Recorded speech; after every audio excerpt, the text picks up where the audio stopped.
Hi and welcome. My name is Susan. Welcome to my channel. Today I've got a real treat for you. You're going to be entertained by my husband Will, who's the bread maker in the family.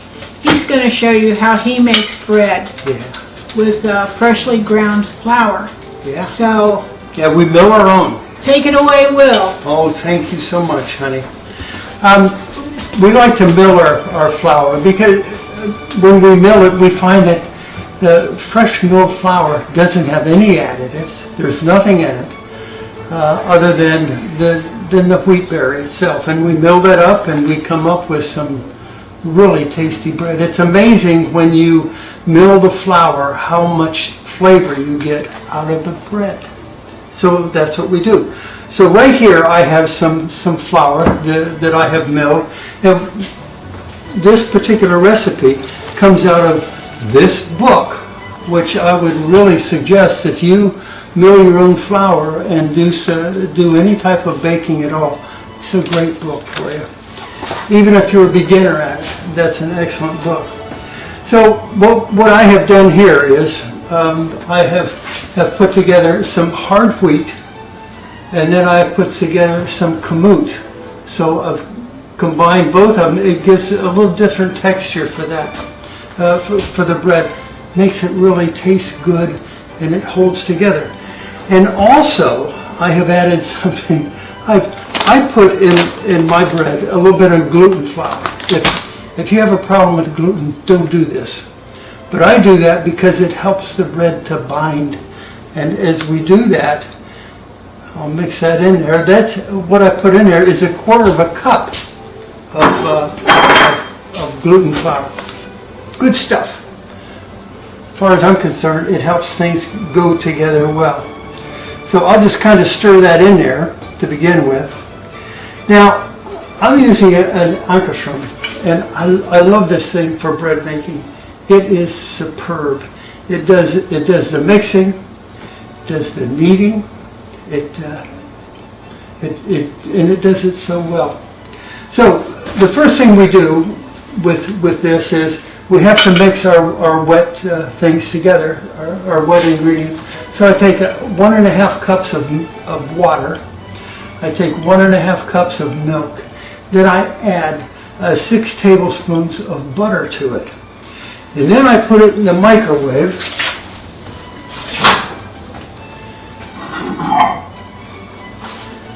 Because I want to melt the butter into the liquids here. So I'll put that into the Ankerstrom. Okay, that's in there. Then I'm going to add some honey. You can use sugar if you want to, but I really prefer honey. It gives it, I think, a much better taste to it. So, and this is 6 tablespoons of honey. There's a lot of honey here. There's 1.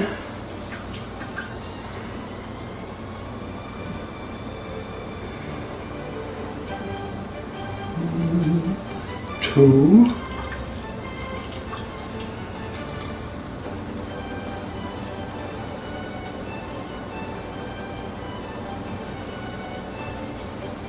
3. Aren't we having fun?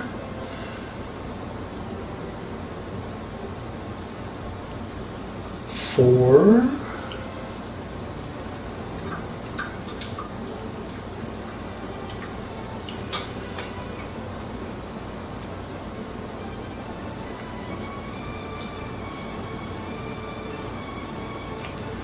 5.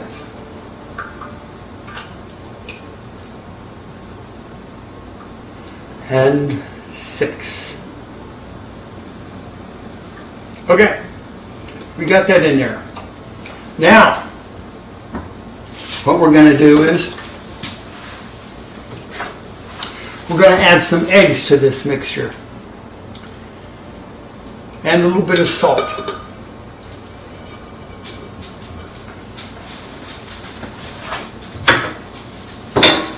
Salt right here, I have 4 teaspoons of salt, not tablespoons, teaspoons of salt. So I put that in there. And then 2 eggs.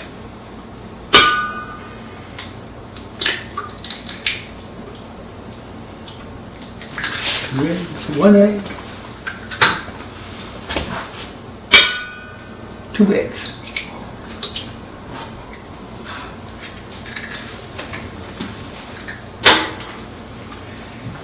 And then we turn the mixer on. A little noisy.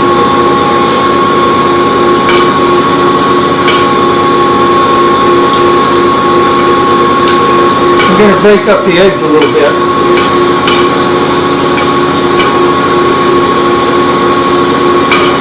This is kind of a process. You do a little bit at a time, and then you let things melt together, and then you finally put it in the oven.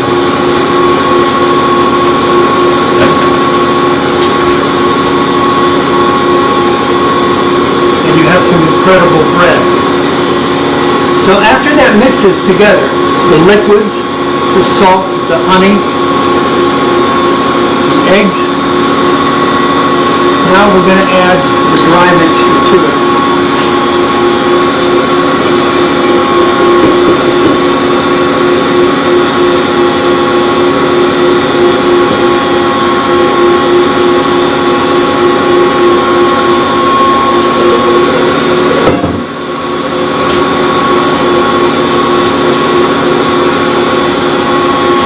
What you want to do with this is you want to make sure that there's no dry flour left. So you make sure that you mix it and everything gets nice and moist. And when you do that, we're going to take just about a 15-minute break, because what you want, because you're milling fresh flour, you want the moisture to get into the flour and kind of absorb into the flour, and you'll get much better bread if you do that. So you want to make sure that everything's mixed together real good, no dry flour, and then we're going to cover it up for about 15 minutes, and we'll be back. We're back. Hey, the next step after you let it set, and that can set for anywhere from 15 minutes to 2 hours. What you're trying to do is let the flour absorb the moisture. So now, this is odd, but we're going to go ahead and put our yeast in now. We keep our yeast, our instant yeast, in the freezer, and reason being it keeps a long time, and yeah, we like it like that. Nobody likes yeast that isn't yeast, whatever that means. So we're going to turn it back on, and we're going to mix this. We're going to get all the yeast blended in to the flour.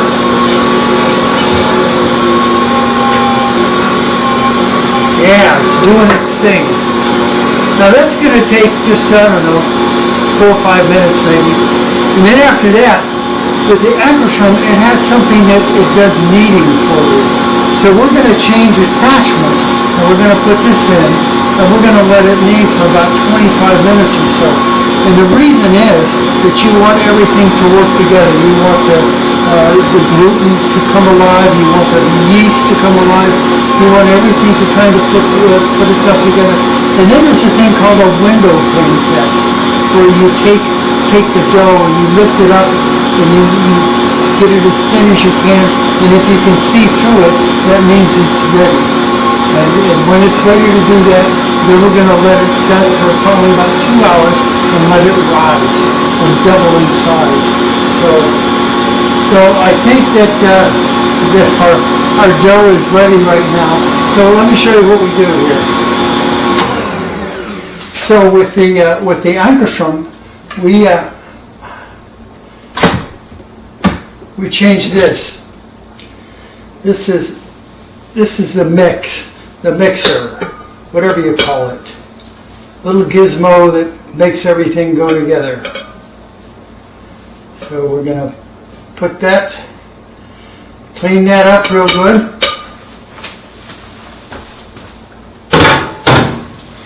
And this does the kneading for us. So we're going to put this in here. And we're going to let it do its kneading. And that could say it's going to take about 25 minutes before we get the window pane test. So rather than watch me stand here and watch the thing for 25 minutes, we're going to be back here in just a little bit. Hold on. We're back. So here we are. We've got this kneaded. What's so good about the Eichelschirm is that it, like I mentioned before, we have this. It does the kneading, and if you want to sit and do the kneading for 25 minutes, it's up to you. But we really like not to do that. So what we're going to do here is, since that has kneaded for 25 minutes, and I did the window pane test. Now, I'll show you a little bit about that. That tells you that if things are done properly and if it's ready to do some rising. So I wet my hands, and then I hold up a little piece of the dough in here, and if I can see light through it, like a window pane, if I can see light, and I don't know if you can see that or not, but there's a little bit of light in there, and that's what we wanted. And we want that to be that way. And now the next step of this is, this takes a long time to do, but it's so relaxing and it's calming, and the flavor difference and fresh milled flour is just amazing the way the bread turns out. So at any rate, we're going to let this set. Now this has to do some rising, so we're going to let it set for about 2 hours. And then we're going to come back and we're going to put it in some pans right here. And then we're going to put it in an oven at 350 degrees. So again, we are going to take a break. And there'll just be a few moments for you, but it'll be a couple hours for us. So God bless. We'll see you in a few minutes. Sound on? Okay? All right. Hey, we're back. Look at this. Can you get this, Rob? Can you get that? Look at that. It has more than doubled. Yeast is working. Oh yeah. So what we're going to do is we're going to put it out here. I put some olive oil on the counter here, and that'll help me to work with the dough a little bit. Hey, something else I just want to tell you. We're going to put that into pans right here. So, and I always use, well, I found out to use this baking by Pam, and it has its perfect release. It really works. I like that. That's some good stuff. So what we're going to do is going to dump this out now. I'm going to divide it into two. Oh, the yeasties are working.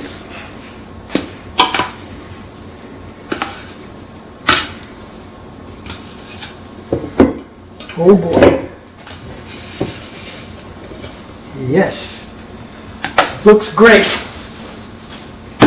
So, we've got this, and what we do here is, this is the fun part. We put this, we divide it into two, as close as you can.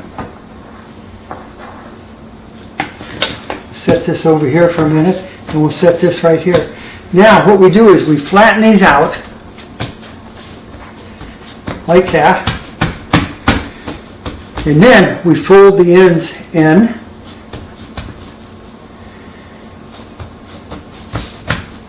and then roll it up.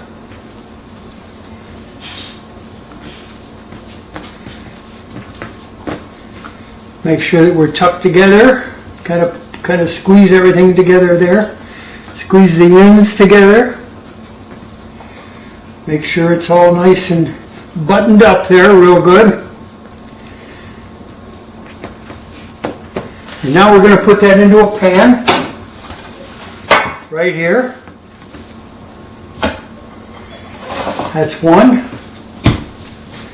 And the other, right here. By doing this, you'll probably get one size, one pan or one loaf of bread will be a little bigger than the other. It's okay. But just, that's the way it's going to be. It's hard to get it exactly right. So here we go. We're going to do the same thing again. We're going to turn this over here. Mash that in there real good. Make sure there's no air in there. We're going to do the same thing here. And then we're going to roll it up. Then seal it up.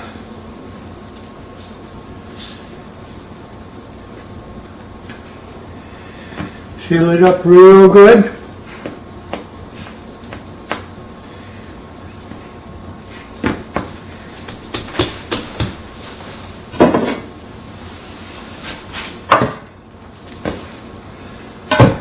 Put it in that pan.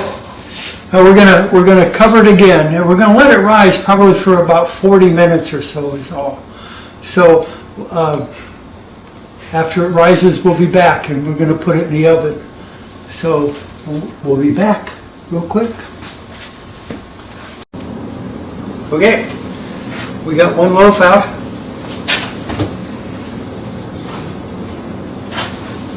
Here's the other loaf.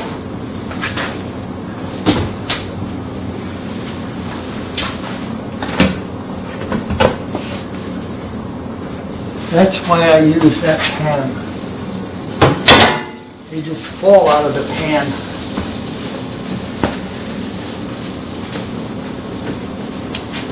And I do this, a little bit of butter.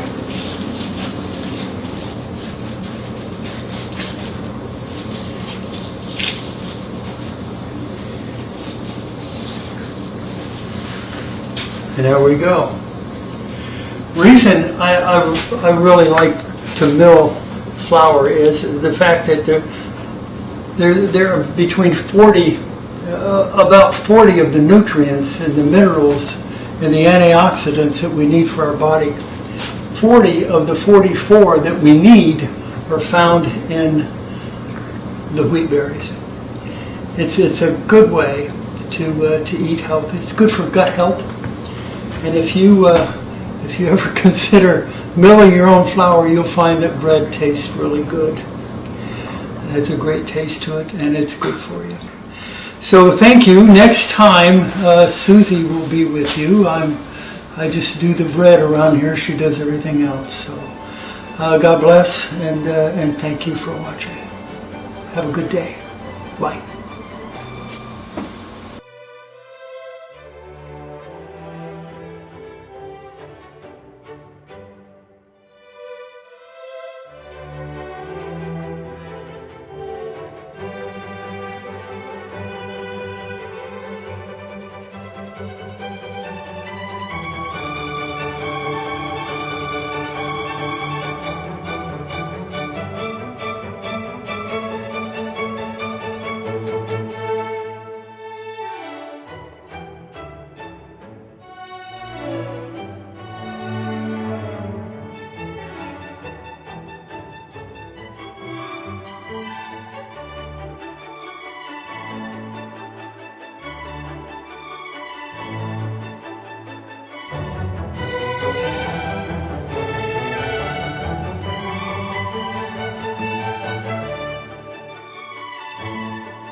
it.